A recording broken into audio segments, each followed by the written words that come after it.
예, 하나님의 말씀 창세기 2장 창세기 2장 17절 보도록 하겠습니다.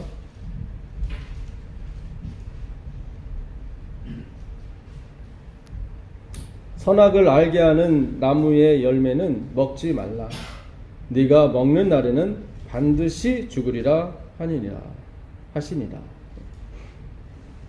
하나님께서 세상을 만드시고 에덴 동산을 만드시고 아담과 하와를 만드신 다음에 이 에덴 동산 가운데 선악과를 또 생명과를 놓으셨습니다.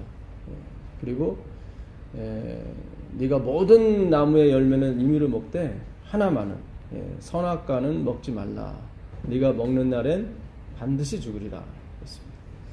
이게 무트 타 무트 이렇게 되어 있거든요. 원문 성경에는 죽고 또 죽는다 이렇게 되어 있습니다. 죽음이 두 번 있다 보니까 이제 진짜 죽는다 이렇게 해석을 했어요. 근데 원문은 죽고 또 죽는다. 무트 타 무트 이렇게 되어 있습니다. 그래서 앞에 있는 죽음은 우리의 죽음을 말하고 뒤에 있는 죽음은 예수 그리스도의 죽음을 말하죠. 네가 죽으면 나도 죽는다. 하나님의 사랑이 묻어 있는 거였습니다, 사실은. 근데 너 이거 먹으면 죽어? 이렇게 해석을 했는데 그렇지 않습니다. 어찌 부모가 그렇지 않습니까? 부모가 애를 만들어 놓고 안방 가운데다가 우물을 크게 파놓고 너 여기 들어가면 죽어 이런 부모가 누가 있겠습니까? 그렇죠? 자식이 죽게 되면 부모도 같이 따라 죽게 되어 있습니다. 그게 하나님의 마음이고 여호와의 마음이죠. 그래서 우리가 죽음이 들어온 것은 먹어서는 안 될 걸 먹었기 때문에 그렇게 온 것입니다. 그래서 결국은 쫓겨났죠. 3장 24절을 보겠습니다. 3장 24절을 보게 되면 이같이 하나님이 그 사람을 쫓아내시고 에덴 동산 동쪽에 그룹들과 두루두루 도는 불같은 불칼을 두어 생명나무의 길을 지키게 하시니라. 결국 그들이 하나님의 말씀을 어기고 먹지 말라고 한 그 선악과를 먹는 바람에 죽게 되었습니다. 그래서 하나님께서 더 이상 생명나무를 먹고 영생할까를 염려하셔서 쫓으셨죠.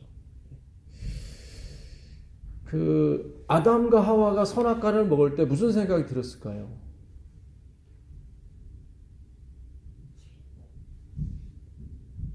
이 열매가 자기를 죽게 한다고 생각 안 했겠죠. 먹었을 때. 자살하지 않는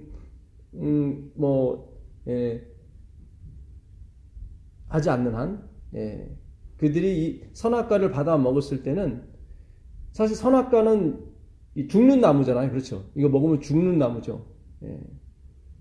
근데 하와가 먹었을 때 죽는다고 생각 안 했죠. 왜냐면 사탄이 안 죽는다고 그랬으니까. 그러니까 분명히 선악과는 죽음의 나무죠. 하나님이 말씀하실 땐 정령 죽으리라고 그랬으니까 죽음의 나무잖아요. 근데 하와가 먹었을 때는 죽음의 나무가 아니라 무슨 나무로 먹은 거죠? 그렇죠. 생명나무로 먹은 거죠. 잘 생각해 보세요. 우리가 하와 입장이 돼 보시자고요. 마귀가 와서 막 쏙닥쏙닥 했어요. 너 지금 죽는다고 그랬지? 아니야. 안 죽어.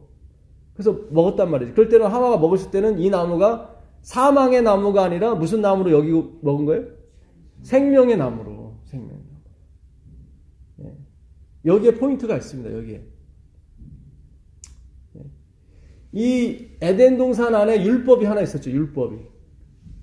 그 율법이 뭐냐면 선악과를 먹지 말라. 이게 율법이죠. 그렇죠. 이게 율법의 나무예요. 사실은 율법의. 그래서 지식의 나무라고 되어 있습니다. 원문에는 지식의 나무. 그러니까 지식 트리 오브 날리지 이렇게 되어 있어요. 그러니까 지식의 나무예요. 지식의 나무.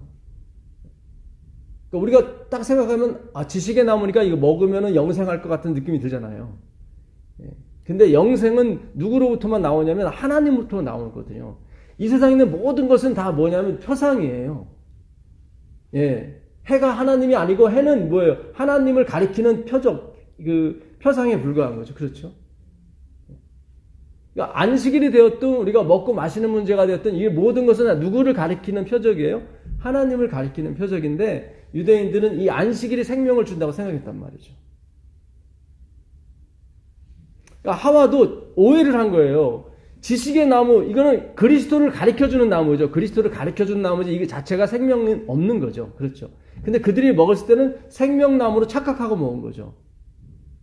그러니까 오늘 우리가 세상에서 말하는 도덕과 윤리, 그 세상에서 말하는 도덕과 윤리가 기독교 안에 또 들어왔잖아요.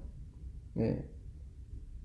그걸 잘 지키게 되면 우리가 영생할 거라고 생각한단 말이죠. 이게 곧 인본주의고 율법주의란 말이죠. 착각이죠. 기독교는 그런 종교가 아니죠. 세상에 기독교가 그런 종교는 없습니다. 예. 그렇게 되면은 뭐 마호메트나 뭐 석가모니나 다 구원을 받아야 되는데 그렇지 않잖아요. 뭐 제가 하나님이 아니라 그들이 구원받았다 못 받았다 말할 수는 없지만 이론상으로는 그렇습니다. 그렇죠. 예. 그게 아니라고요. 우리가 오늘 이제 그거를 우리가 좀 더 이렇게 좀 배우려고 합니다. 예. 우리가 이 방향을 잘 잡으시면은 우리의 인생이 바뀌어요. 예. 첫째는 나에게 생명이 옵니다. 생명이 와요. 선악과는 생명을 주는 나무가 아니란 말이죠. 그렇잖아요. 그러니까 하나님도 그렇게 말씀하신 거예요. 이 나무를 선악과로 먹지 않으면 너희가 죽는다 그런 거예요. 그러니까 선악과로 먹지 않으면 죽는 거예요. 그러니까 선악과로 먹지 않는다는 얘기는 생명과로 먹는다는 얘기죠. 그렇죠. 이 선악과를 생명과로 먹으면, 그러니까 하와가 먹었을 때는 이걸 생명과로 착각한 거죠. 생명과가 아닌데, 이거는 그리스도를 가르쳐주는 율법이죠. 율법. 그 요한복음 6장을 한번 가보겠습니다. 요한복음 6장.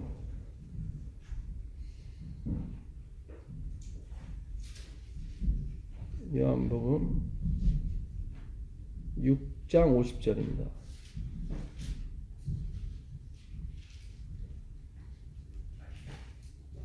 이는 하늘에서 내려오는 떡이니 사람으로 하여금 먹고 죽지 아니하게 하는 것이니라. 예수님께서 당신 자신을 가리켜서 생명의 떡이라고 그랬어요. 그렇죠? 생명의 떡. 아까는 에덴 동산에서 먹지 말아야 될 것을 먹는 바람에 죽었습니다. 그렇죠? 요한복음에서는 꼭 먹어야 될 것을 하나님께서 말씀하시는 거예요. 그렇죠? 에덴 동산에서는 먹지 말아야 될 것을 얘기하셨고 죄악을 저지른 다음에는 뭐예요? 꼭 먹어야 될 것을 말씀하시는 거예요. 예. 이게 복음이에요. 자, 37절부터 한번 또 읽겠습니다. 37절 보시면. 아버지께서 내게 주시는 자는 다 내게로 올 것이요. 내게 오는 자는 내가 결코 내쫓지 아니하리라. 아버지께서 내게 주신 자는 다 내게로 올 것인데 내게 오는 모든 자를 내가 어떻게 할 것이다? 내쫓지 않을 것이다. 자, 아까는 창세기에서는 어떻게 했어요? 하나님께서 내쫓았잖아요. 잘 보세요. 잘 생각하시면 이게 뭔가 이렇게 뭐가 잡히실 거예요. 이렇게 우리 생각에. 에덴 동산에서는 먹지 말아야 될 것을 먹는 바람에 사망이 왔단 말이죠. 근데 죄악으로 물든 이 세상에서는 반드시 먹어야 될 게 있는 거예요. 반드시 먹어야 될 게 뭐예요? 생명의 떡 대신 예수 그리스도. 예. 이왕 어차피 지나간 일은 그렇다 치더라도 우리가 먹어서 우리 선조가 먹어서 사망이 왔다 치더라도 이건 지나간 일이니까 어쩔 수 없잖아요. 이제 앞으로 살 길을 찾아야 되는데 이제는 뭐예요? 먹지 말라가 아니라 뭐예요? 먹어라예요. 그러니까 하나님은 의도 자체가 처음부터 이쪽으로 가셨던 거예요. 이쪽으로. 예수 그리스도를 먹는 쪽으로 다 몰기 위해서 어떻게 해요? 먹지 말라도 나왔던 것이고 내쫓는 것도 나온 거예요. 예, 그래서 예수님께 오는 사람은 하나도 내쫓지 않으세요. 예, 그거를 가르쳐 주려고 내쫓으신 거예요. 예, 무슨 얘기인지 아시겠어요? 예, 하나님은 에덴 동산에서 내쫓으셨어요. 누가? 아담과 하와를. 그 피덩이 같은 어떻게 보면은 애기 같은 그 자식들이었죠. 근데 내쫓았어요. 왜요? 예수님께 가면 내쫓지 않으니까. 예, 다 초점은 그리스도로 가기 위해서 계속 성경이 써진 거란 말이죠. 예.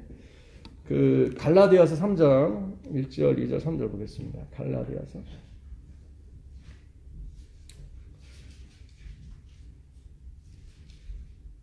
지금 하나님께서 의도하신 바를 우리가 잘 캐치를 하게 되면 여러분 우리가 천국도 가고 천국도 가고 이 땅에서도 건강하고 행복하게 살 수가 있습니다.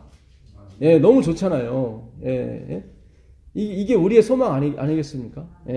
자, 옛날에 공부 잘하는 학생들은 이 엉뚱한 데를 공부를 안 했어요. 제 친구 중에도 열심히 하는 친구가 있는데 얘는 시험을 보면 꼭 점수가 안 좋아요. 밤을 새면서 공부하는데도. 근데 나중에 공부한 내용을 보게 되면 시험이 안 나오는 부분만 이렇게 열심히 공부하고 왔어요. 시험이 없으면. 근데 공부 잘하는 애들 보게 되면 선생님이 얘기할 때 이거 중요해, 이거 별표 몇 개? 그러면 다 별표 몇 개 하고 걔들은 밤새도록 그것만 외우고 온다고요. 그러니까 선생님이 무슨 문제를 출제할지를 대충 알고 오는 거예요. 그렇잖아요. 우리가 교과서를 다 외울 수가 없잖아요. 그러니까 하나님께서 마찬가지예요. 우리에게 구원을 베푸실 때도 하나님이 그 출제 의도가 있다고요. 이 성경을 왜 썼는지, 율법을 지키라고 쓴 건지, 아니면 예수님을 믿으라고 쓴 건지, 그 의도를 잘 알게 되면은 우리가 쉽게 장학생이 될 수가 있어요. 장학생. 근데 고집을 피우고 그냥 이쪽, 도덕과 윤리, 율법을 지키는데 막 몰두하고 막 이래버리면은 정작 시험 볼 때는 다 낙방인 거예요. 하나님의 출제 의도가 거기가 아니니까. 어리석도다 갈라디 1절입니다. 어리석도다 갈라디아 사람들아, 예수 그리스도께서 십자가에 못 박히신 것이 너희 눈앞에 밝히 보이거늘 누가 너희를 꾀더냐? 내가 너희에게서 다만 이것을 알려 하노니 너희가 성령을 받은 것이 율법의 행위로냐 혹은 듣고 믿음으로냐? 너희가 이같이 어리석으냐? 성령으로 시작하였다가 이제는 육체로 마치겠느냐? 그러니까 성령을 받은 게 너희가 율법을 잘 지켜서 받은 거냐? 아니에요. 그렇잖아요. 율법이 613가지예요. 신명기 34장까지, 창세기부터 신명기 34장까지 다 이렇게 계산을 해봤더니 얘가 꼭 지켜야 될 게 뭐예요? 613가지예요. 뭐뭐 하지 말라가 202가지인가 그렇고요. 나머지 411가지가 뭐뭘 해라예요. 반대인 것 같아요. 202가지가 뭐뭐 하라고, 뭐뭐 하지 말라가 400몇 가지 같습니다. 3장 10절 한번 읽어보세요. 3장 10절 읽어보시면 무릇 율법 행위에 속한 자들은 저주 아래에 있나니 기록된 바 누구든지 율법 책에 기록된 대로 모든 일을 항상 행하지 아니하는 자는 저주 아래에 있는 자라 하였으리라. 우린 저주 받기 싫죠. 그렇잖아요. 누가 저주를 받겠어요. 근데 하나님의 저주를 받은 자가 누구냐면 율법의 613가지를 항상해요. 그리고 모두 613가지를 모두 다 지켜야 되는 거예요. 그래야 저주가 없어요. 내가 80평생, 90평생 613가지를 다 지켜왔어요. 지켜왔는데 죽기 5분 전에 뭘 하나 어겼어. 그러면 그래도 안 되는 거예요. 항상이 안 되기 때문에. 내가 죽을 때까지 613가지를 다 지켜야 되는 거예요. 야고보서 2장 10절 가보세요. 야고보서 2장 10절 가보시면 이거 잘 펴놓으시고 다시 와야 됩니다. 오늘 갈라디아 3장을 공부하려고 하거든요. 갈라디아 3장은 잘 펴놓으시고 야고보서 2장 10절 보겠습니다.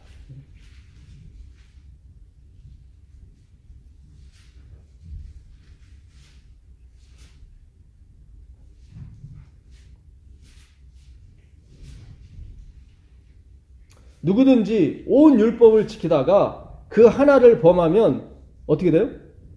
모두 범한 자가 되는 거예요. 613가지를 다 지키다가 하나를 어겼어. 그러면 613가지를 다 어긴 게 되는 거예요. 그러니까 율법은요, 왜 주셨냐면 우리가 우리 스스로 구원 얻을 수 없는 존재라는 것을 깨닫게 해주려고 주신 거예요. 왜 하나님이 죽을 수밖에 없는지를 가르쳐주는 게 율법이에요. 천사도 아니고 인간도 아니고 우리를 대신해서 죽을 분이 하나님밖에 없다는 것을 가르쳐주는 게 율법이에요. 예, 그렇잖아요. 이게 어떻게 하나님이 돌아가셔요? 말도 안 되는 거지, 창조주께서. 근데 우리가 율법을 지키다 보니까 이거는 누군가가 신적인 능력이 은혜가 나를 감싸지 않고서는 이게 안 되는구나. 그렇잖아요. 일개 천사 가브리엘이 죽어서도 안 되고 뭐 석가모니나 유명한 사람이 죽어도 안 되는 문제예요. 이 문제는. 왜냐하면 그들도 이걸 못하기 때문에. 예, 그래서 반드시 하나님이 돌아가셔야 되고. 예. 율법이라고 하는 것은 내가 하나님밖에는, 예수님밖에는 믿을 사람이 없구나. 그렇잖아요. 인간 세상에 누굴 믿겠습니까? 예. 그렇잖아요. 못 믿잖아요. 예. 말세에 더 사랑이 식어지고 기롱하는 때가 온다고 그러지 않습니까? 스트레스 받는 때가 온다고 그러지 않습니까? 예. 어디를 가든, 심지어 교회를 와도, 어때요? 마음이 항상 편한 것만은 아니란 말이죠. 예. 정말 우리가 하나님을 보고 신앙을 해야 되는 거지 사람을 볼 수가 없어요. 왜냐하면 사랑이 식어지니까. 점점. 가족 간에도 마찬가지고요. 예. 그 율법이라고 하는 것은 그걸 나타내는 거예요. 인간이 얼마나 말종인가, 인간이 하나님 없이 얼마나 쓰레기, 자기만 아는 이기적인 동물인가를 율법이 비춰주는 거예요. 이렇게. 그래서 나는 정말 하나님이 십자가에 그 하나님의 공로가 필요하구나. 그거를 절실히 깨닫게 해서 하나님 율법을 주신 거예요. 예. 자, 다시 갈라디아서 3장을 가보시면, 갈라디아서 3장 2절 보겠습니다. 2절 보시면, 내가 너희에게서 다만 이것을 알려 하노니 너희가 성령을 받은 것이 율법의 행위로냐 혹은 듣고 믿음으로냐. 그러니까 성령을 받은 게 율법을 지켜서 받은 거예요? 아니면은 듣고 믿어서 받은 거예요? 그렇죠. 여기 듣고 믿어서 받았다고 얘기하는 거예요. 우리가 이제는 늦은비 성령이 곧 내립니다. 예, 제가 하나님이 아니라 뭐라고 할 수는 없지만, 왜냐면 끝이 많이 왔잖아요, 사실은. 끝이 왔잖아요. 그 교과에도 보게 되면 그 여섯째 인을 떼실 때 하나님이 심판이 오지 않습니까? 여섯째 인을 떼실 때 계시록 5장에 보게 되면 그때 대지진이 나고, 1755년 리스본 대지진이잖아요. 그 다음에 해가 검어지고, 검은 양털을 씌운 것처럼 검어지고, 그게 1780년 5월 19일 미국 뉴 잉글랜드 지방에 오전 10시부터 오후 2시까지 새카맸다고요. 짐승들이 다시 들어가고 막 밤인 줄 알고. 그게 사전에 보면 다크데이라고 나와 있어요. 그 다음에 1833년에 11월 13일 미국 남부와 서부에서 이 밤하늘에 있는 유성들이 막 어마어마하게 떨어진 거예요. 사전에 다 나와 있어요. 그 당시 유럽인들이나 미국인들은 깜짝 놀란 거예요. 성경이 이게 이루어졌구나. 그래갖고 그때 윌리엄 밀러라든가 유럽에 있는 사람들이 재림 운동을 일으킨 거예요. 야, 이거 끝이 왔구나. 그때부터 지금 얼마나 지나간 거예요? 200년이 지났단 말이죠. 성령이 오시면 무슨 일이 일어나는지 한번 보도록 하겠습니다. 사도행전 19장 11절 보세요. 우리가 늦음이 성령을 받게 되면 무슨 일이 일어나는지 한번 보시자고요.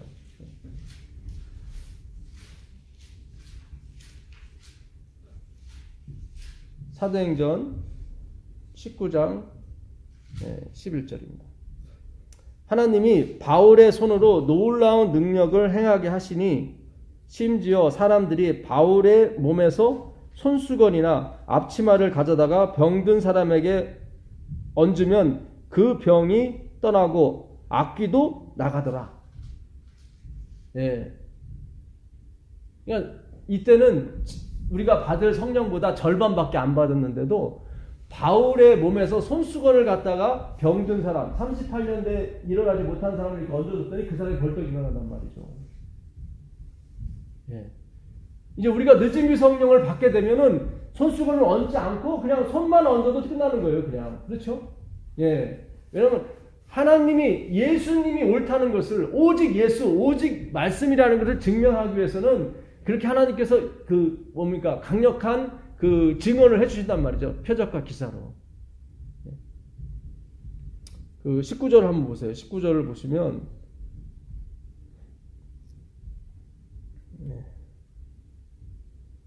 또 마술을 행하던 많은 사람이 그 책을 모아 가지고 와서 모든 사람 앞에서 불사르니 그 책값을 계산한즉 은 5만이나 되더라. 그 당시 세겔, 5만 세겔 하게 되면 1세겔이 4일치 노동자 임금이에요. 그러면 40만 원 정도 된다고요. 40만 원 곱하기 5 하니까 200억이더라고요. 그러니까 바울이 이 복음을 전하니까 그 당시 마술책은 그들이 먹거리란 말이죠. 예, 그 마술을 이용해서 돈을 벌었으니까. 근데 얼마나 그 영적인 능력이 세든지 자신이 앞으로 어떻게 먹고 살지를 생각하지 않고 그 마술책을 다 200억 원어치나 불태웠단 말이죠. 예. 이거 얼마나 큰 은혜입니까? 그렇지 않습니까? 예. 그 20절 보세요. 이와 같이 주의 말씀이 힘이 있어 흥황하여 세력을 뭐예요?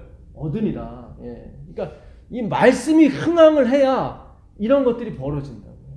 이런 것들. 그 12절에 그 12절부터 보시면 스게야의 제사장 스게야의 아들들이 이 바울이 이렇게 예수의 이름으로 병 고치는 걸 보고 자기도 예수의 이름으로 병 고치려고 이렇게 막 해요. 그러다가 그 마귀가 그래요. 내가 예수도 알고 바울도 아는데 너는 뭐냐? 해가지고 그 마귀들이 그 스게의 아들 7 아들이 귀를 눌린 다음에 밑에 바지를 벗겨서 보내버려요. 그러니까 예수라고 하는 것은 그냥 예수 되는 문제가 아니라 이 말이에요. 예, 그게 알아야 돼요. 우리가 공부를 해야 돼요. 말씀을 공부를 해야 이게 예수님이 누군지를 아는 거지. 그냥 예수 천당 불신지옥 한다고 되는 문제가 아니라 이 말이죠. 이 사람들이 예수 천당 불신지옥 하는 바람에 이렇게 된 거예요. 좀 읽어볼게요. 예. 심지어 사람들이 여기 읽었었고요. 12절. 이에 돌아다니며 마술하는 어떤 유대인들이 시험 삼아 악기 들린 자들에게 주 예수의 이름을 불려 말하되 내가 바울이 전파하는 예수를 의지하여 너희에게 명하노라 하더라. 유대인 한 제사장 스게아의 7 아들도 이 일을 행하더니 악기가 대답하여 이르되 내가 예수도 알고 바울도 알거니와 너희는 누구냐? 예, 하며 악기 들린 사람이 그들에게 뛰어올라 놀라 이기니 그들이 상하여 벗은 몸으로 그 집에서 도망하니라. 여기 나오죠. 그냥 목사님이 전도사님이 오직 예수래 이래서 되는 문제가 아니라 이 말이죠. 그 듣는다고 되는 문제가 아니에요. 1844년에 대실망이 있었을 때 집 팔고 모든 걸 팔고 한 5만 명이 미국인 5만 명이 예수님의 재림을 준비했어요. 자기 가게 앞에다가 이렇게 써붙였어요. 이제 이 가게는 더 이상 문을 열지 않습니다. 왜냐하면 내일 예수님이 오시기 때문에. 근데 안 오셨단 말이죠. 예수님이 안 오시고 지성소로 들어가셨잖아요. 1844년 10월 20일에. 그 대실망이 일어났고 어떻게 했어요? 남았겠어요? 다 떠났겠어요? 다 떠났죠. 예수님 안 왔으니까. 근데 마지막으로 남은 무리가 있었어요. 그게 500명이었어요. 500명. 그 500명이 다시 성경을 연구하고 그래서 세운 교회가 이 제7 안수 예수님교회입니다. 근데 그 500명이 누구냐면 들은 사람이 아니라 그냥 듣고서 이렇게 한 사람이 아니라 자기들이 같이 성경을 연구한 사람들만 남았다 이 말이죠. 예. 그러니까 하나님의 말씀을 우리가 아까도 제가 말씀드렸잖아요. 예. 하나님이 왜 선악과를 만들고 왜 내쫓았을까? 그는 어디에? 이거는 먹지 말고 뭘 먹으라? 예수를 먹으라. 나는 너를 내쫓지만 예수님은 안 쫓는다. 다 목표가 그리스도 예수님이란 말이죠. 예. 100% 걸로 가셔야 돼요. 1% 율법에다 놓고 99% 그러면 안 돼요. 예? 그래서 혹시 오해하시는 분들은 저 전도사 율법 폐기론자가 아닌가 그렇게 생각해도 상관이 없어요. 오직 예수를 가세요. 예. 왜냐면 이 예수님이 원본이란 말이죠. 그 율법을 제정하신 율법은 뭐예요? 사본이란 말이죠. 사본. 율법이 폐해지는 것이 아니라 율법을 더 완성하신다니까요. 그 고린도 후서 3장 17절 가보세요. 고린도 후서 3장 17절 가보시면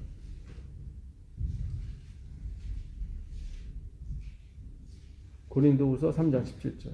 주는 영이시 주의 영이 계신 곳에는 자유가 있느니라. 예, 이 자유가 어떤 자유겠어요? 주의 영, 그리스도의 영이 계신 곳에는 뭐예요? 자유가 있다고 하잖아요. 그럼 만판을 살아도 된다 뭐 이런 자유겠어요? 그런 건 없죠. 여기서 말하는 자유는 무슨 자유를 말하면 전에는 율법 아래 우리가 묶여 있었어요. 율법 아래 묶여 있다는 것은 내가 누구를 사랑하고 싶은데 사랑해줘요, 안 해줘요? 안 해준단 말이죠. 예?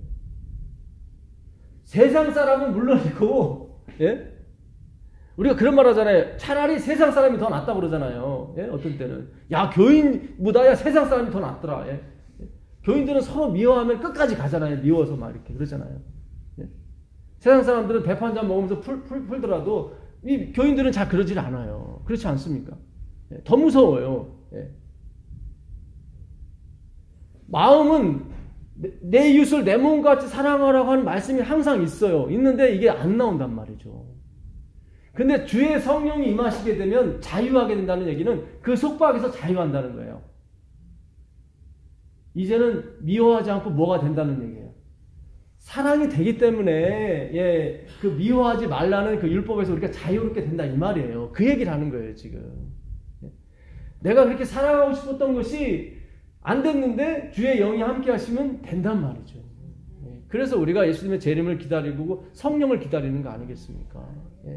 성령이 오시는 이유는 깨끗한 사람이 오는 게 아니라 그러니까 성령이라는 것은 뭐예요? 하기오스 푸뉴마, 내가 깨끗하게 하는 영이다 그런 뜻이에요.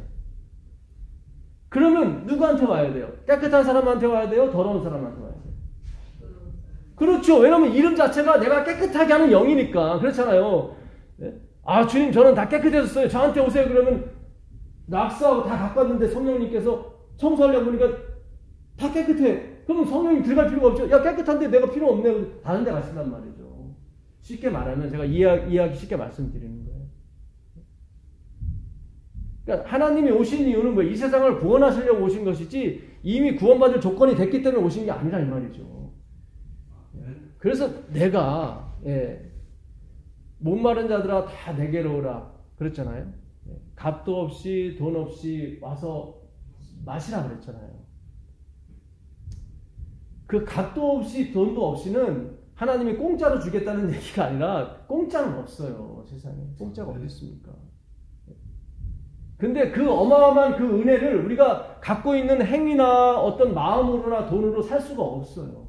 없으니까 주님 어떻게 하죠? 저는 가진 게 없는데 그런데 그 은혜는 받고 싶고 그렇잖아요.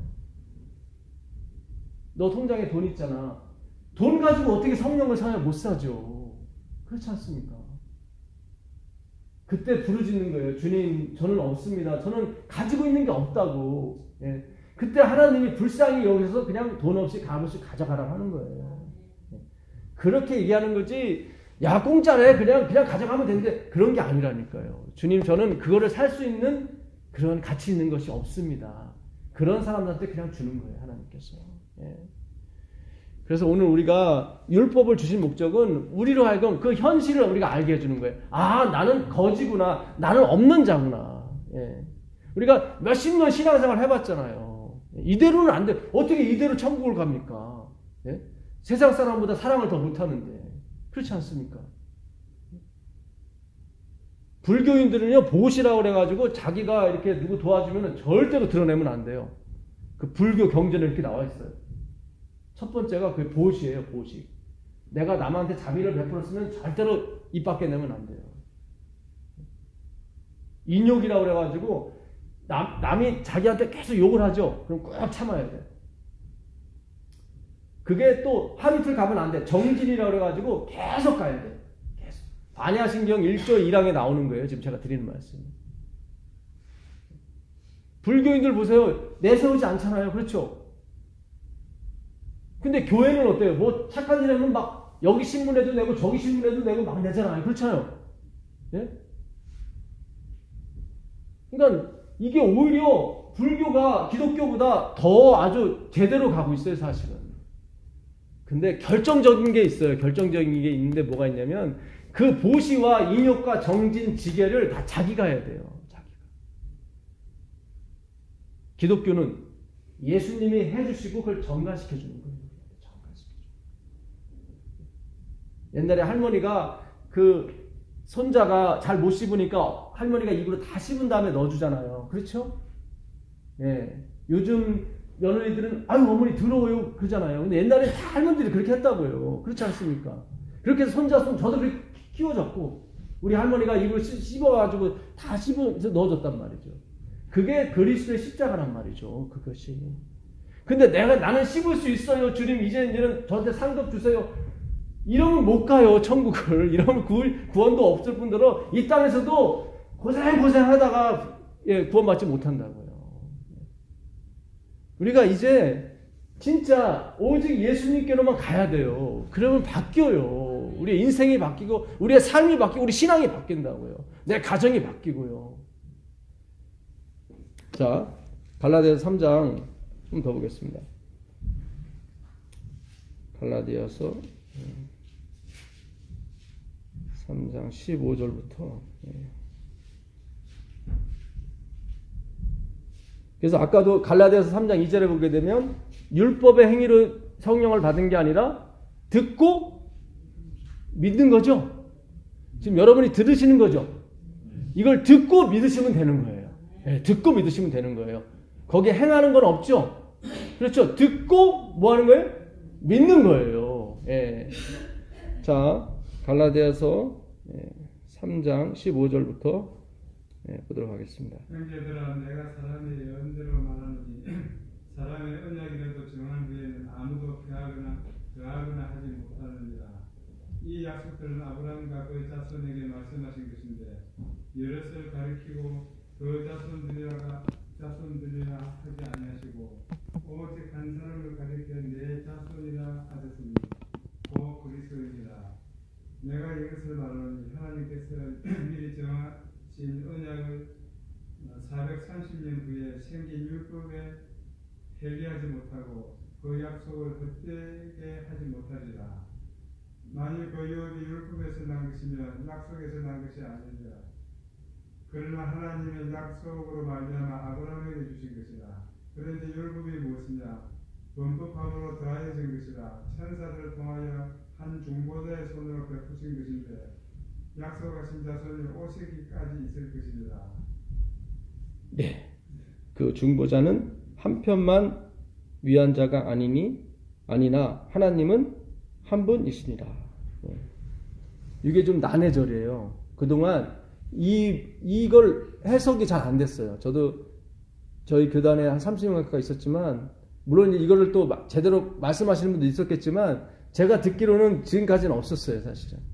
근데 제가 현대어 성경을 읽으면서 이게 풀렸어요. 예. 이게 왜 중보자는 양편을 위하고 하나님은 한 분이시냐가 풀렸어요. 그것이. 그러니까 아브라함에게 약속을 하셨어요. 하나님께서 약속을. 예. 아들이 없었을 때 내가 네 후손을 저 하늘의 별같이 바다의 모래같이 많게 해주겠다 말씀하셨어요. 그리고 나서 430년이 지난 뒤에 그 약속을 지키기 위해서 하나님께서 이스라엘 백성을 애굽에서 끌어내셨단 말이죠. 끌어내시고 무슨 산이요? 신의 산으로 가서 거기서 말씀을 주셨어요. 말씀을 주신 게 뭡니까? 십계명을 주셨단 말이죠. 십계명을.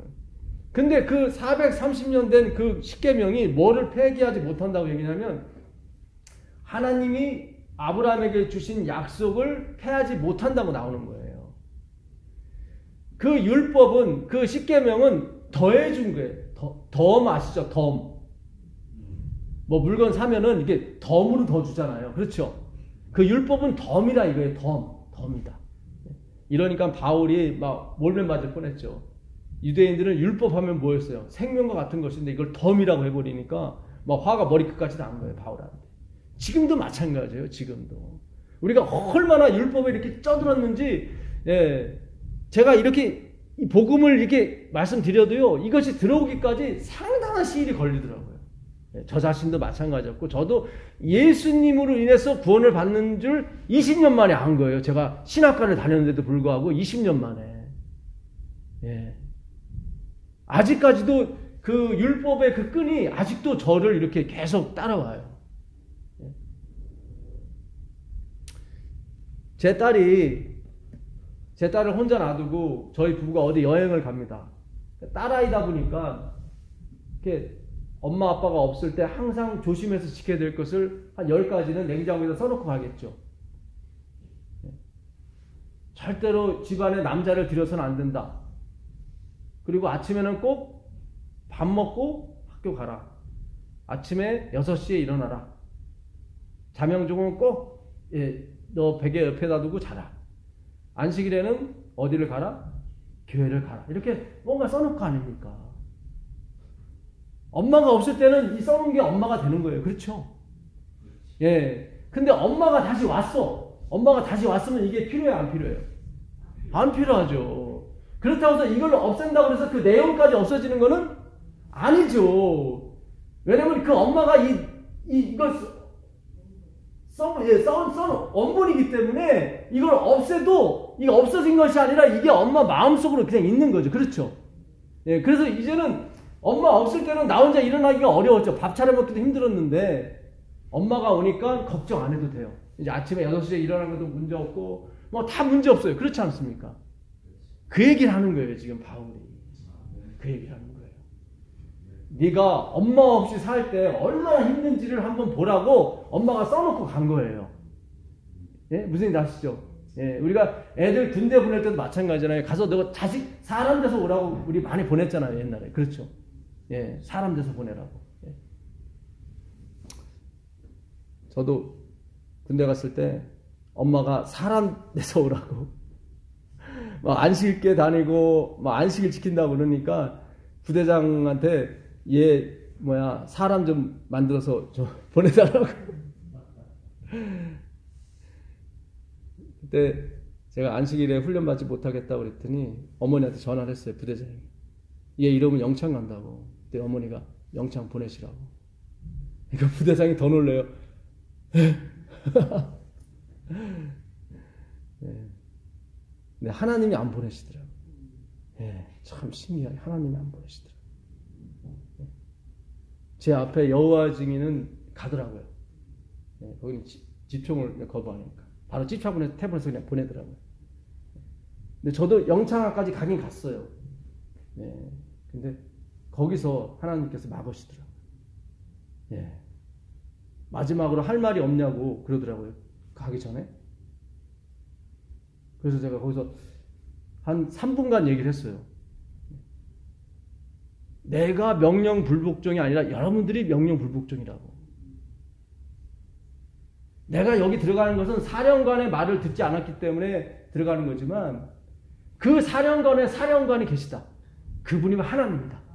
그 하나님이 안식일은 쉬라 그랬다. 그랬더니 저기 뒤에 있던 그 장교 한 사람이 뭐가 필링을 받았나 봐요. 저보고 다시 오라고 그러더라고요. 예. 그래서 내가 너 안식일 지키게 해주겠다. 네 말이 맞다. 성령이 강력하게 그 장교한테 역사를 한 거예요. 예. 그 사령관 위에 사령관이 계시다. 그 사령관이 쉬라고 했다. 내가 여기 들어가는 것이 아니라 여러분들이 들어가야 된다. 그런 말을 어떻게 했겠어요? 그러니까 우리가 나중에 잡혀갔을 때 무슨 말을 할까 두려워하지 말라는 말씀이 그 말씀이 맞나요? 예, 저는 그 생각하지도 못했어요. 생각하지 못했는데 갑자기 그 생각이 딱 드는 거예요. 그 장교가 저보고 마지막으로 할 말이 없냐고 그랬어요. 그래서 3분간만 나 시간을 달라고 얘기를 했죠. 거기서 성령께서 강력하게 역사하셨습니다. 네, 맞습니다. 그래서 하나님께서 정말 진리를 찾고자 하고 정말로 하나님을 찾고자 하는 사람에게 하나님은 반드시 만나주세요. 그리고 하나님은 반드시 그 당신이 하신 약속을, 그 말씀을 지키십니다. 예. 그래서 여기서 지금 그 어려운 문제가 뭐냐면 그 19절입니다. 19절을 보시면 그런즉 율법은 무엇이냐? 범법함으로 더하여진 것이라. 천사들을 통하여 한 중보자의 손으로 베푸신 것인데 약속하신 자손이 오시기까지 있을 것이다. 이게 그 얘기예요. 엄마가 오게 되면 이것은 사라지게 된다. 패하는 것이 아니라 어떻게 해요? 원본이니까 더 확실하게 지켜주시는 거죠. 그렇죠? 예, 예. 자, 그런데 그 중보자는 한 편만 위한 자가 아니라 하나님은 한 분이시나. 이게 무슨 뜻이냐면요. 위에 보게 되면 그 율법은 범법함으로 더해진 것이다 돼 있죠. 그러니까 율법은 네가 거울과 같이 네가 여기 뭐 묻었어. 그러니까 너는 구세주가 필요해. 그걸 가르쳐 주려고 거울처럼 우리에게 주신 거라 이 말이죠. 네가 범죄자, 사람이 율법을 다 어기고 살고 있다는 것을 가르쳐 주기 위해서 율법을 주신 거예요. 그래서 범법함을 인해서 더하여 덤으로 주신 거예요. 그런데 어떻게 주셨냐면 첫 번에 천사들에게 줬어요. 율법을 천사들에게. 그 다음에 천사들한테 주고 또 누구한테 줬어요? 중보자. 이 중보자는 중개인이에요. 여기서 중보자가 아니라 중개인. 왜냐하면 모세이기 때문에. 중보자는 한 분이에요. 누구밖에 없어요. 예수 그리스도. 그러니까 여기서는 번역을 중개인으로 해야 되는데 중보자를 해버린 거예요. 중개인이 맞아요. 부동산 중개인 하는 것처럼. 그래서 아까도 20절에 보게 되면 중보자는 한 편만 위하는 것이 아니라 양쪽을 위한다는 게 맞아요. 부동산 중개인은 저기 아파트를 파는 분과 사는 분 사이에서 양쪽을 위해야 되는 거죠. 그렇죠? 예, 그것처럼 율법은 두 다리를 거친 거예요. 하나님이 첫 번째 누구한테 주셨어요? 천사들한테 주고 천사가 또 누구한테 줬어요? 중개자인 모세한테. 다시 모세가 누구한테 줬어요? 백성들한테 줬어요. 그래서 두 다리를 거친 거예요. 근데 하나님은 한 분이시다 한 것은 20절에 아브라함과 약속할 때는 중보자 없이 하나님이 바로 왔다 그런 얘기예요. 율법은 중보자를 통해서 온 거예요. 중보자를. 그래서 한 편만 위한 것이 아니라 양편을 위한 거예요. 그러니까 이 사람도 지켜야 되고 이 사람도 지켜야 돼. 율법은. 그렇잖아요. 율법을 처음에 줄 때 네가 이 율법을 잘 지키면 내가 머리가 되고 꼬리가 되지 않겠다 계속 그러셨잖아요. 그러니까 양쪽을 위한 거예요. 한 사람이 지켜버리면 이쪽도 지켜줘야 돼. 이렇게 서로. 그래서 율법은 두 다리를 거친 거고 아브라함과 한 약속은 하나님이 어떻게 해요? 중개인 없이 바로 온 거예요. 그럼 뭐가 더 중요해요? 바로 온 게 중요한 거죠. 그렇죠. 바로 온 게 중요하죠. 제가 고양이 집을 하나 사고 싶어요. 우리 고양이 2마리 키우거든요. 그러면은 제가 바쁘면 누구 보낼 수 있어요? 제 아내라든가 은영이를 보낼 수 있는 거죠. 그렇죠. 그렇게 중요한 게 아니기 때문에. 그렇죠. 물론 제가 가서 직접 고르면 좋겠지만 제가 더 바쁜 일이 있을 때는 다른 사람 보낼 수 있잖아요. 그러나 제가 아파트를 살 때는 은영이를 보내면 안 되죠. 아파트를 살 때는 누가 가야 돼요? 내가 가야죠. 내가 그 덩치가 큰 건데 이걸 어떻게 은영이 손에 맡겨? 말도 안 되지. 그렇지 않습니까? 지금 율법이 잘못됐다 그런 얘기가 아니라 하나님이 비교를 하기 위해서 지금 하신 거예요. 비교를 하기 위해서. 무엇이 더 중요하다? 내가 아브라함과 한 약속이 더 중요하다. 그거다. 그거예요. 그 약속이 뭐예요? 네 자손으로 하여금 다 구원의 반열에 이르게 해주겠다. 근데 구원의 반열이 어떻게 이루어져요? 십자가로 이루어지나요? 십자가. 아브라함이 하나님을 믿으니 그의 의로 여기셨는데 아브라함이 별을 보고 바다 있는 모래를 보면서 믿음만 가진 게 아니라 자기 생각에는 경수가 끊어지기 전에 이 일을 벌려야 되니까 자기 안에는 경수가 끊어졌고 그러니까 어떻게 한 거예요? 첩을 드렸잖아요. 그 첩이 누구야? 하갈이잖아요. 하나님을 믿지 못하고 자기 능력을 믿었다고. 그리고 낳은 게 이스마엘이잖아요. 어겼단 말이죠. 어기면 죽임을 당해야 되는데 하나님은 할례만 줬어요. 죽는 흔적만 내버렸어. 대신 누가 죽은 거예요? 그리스도, 당신 자신이 죽은 거예요. 그래서 그 죽음을 전가시킨다는 의미로 할례, 생식기의 끝만 다 잘라버린 거예요. 그 할례라는 것이 원래 생식기를 자르다는 뜻이에요. 자르다. 남자가 생식기가 잘라버리면 끝이지 뭐. 그렇잖아요. 끝이죠. 다니엘도 넷이 안 했어요. 넷이, 다니엘과 세 친구도 넷이었잖아요.